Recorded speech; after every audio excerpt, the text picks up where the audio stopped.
جبت مرطبين جداد، واحد ب45 والتاني ب60، بما ان المرطبات اللي انا قلتها في الفيديو اللي فات شحت من السوق. وفي اخر الفيديو بأقل من 50 جنيه هنعمل لوشن يديكي نعومة ريحة ترطيب لأطول فترة ممكنة، وهيشيل الجلد الوزة بالمرة. هلوز. اول واحد وهو الاغلى اسمه ميلانسينول جل. انا بحاول اظبط الاكسنت. ما علينا. الانجريدينتس: بانسينول وعسل الوفيرا، مستخلص الالوفيرا، جليسرين، ميه. حلو قوي كده. الحمد لله ما فيهوش بارافان زي اللي قبليه. افتح.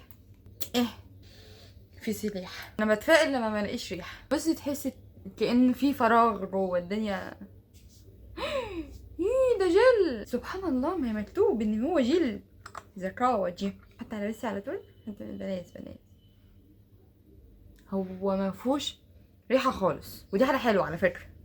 ان النقطه العب ده اختراع. هو بصي، هو البشره شربته بسرعه خالص.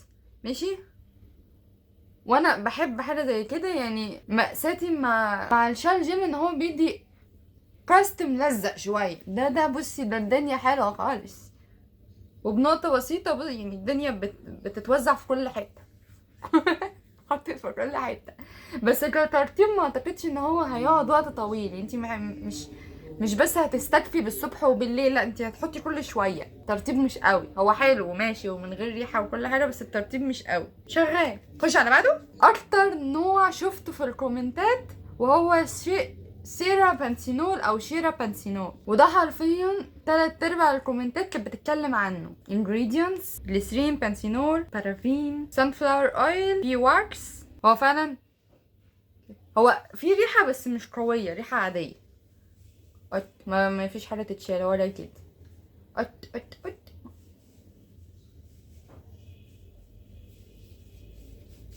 خفيف، والبشره بتمتصه بسرعه وترطيبه حلو. لا تصدقي فعلا حلو لذيذ. وريحته على فكره لا مش اوفر، لا كويس حلو. الحمد لله. الاتنين ارشحهم بجداره، بس لا الشيرا بنسينول ده احلى. ان شاء الله تلاقيه في الصيدليه.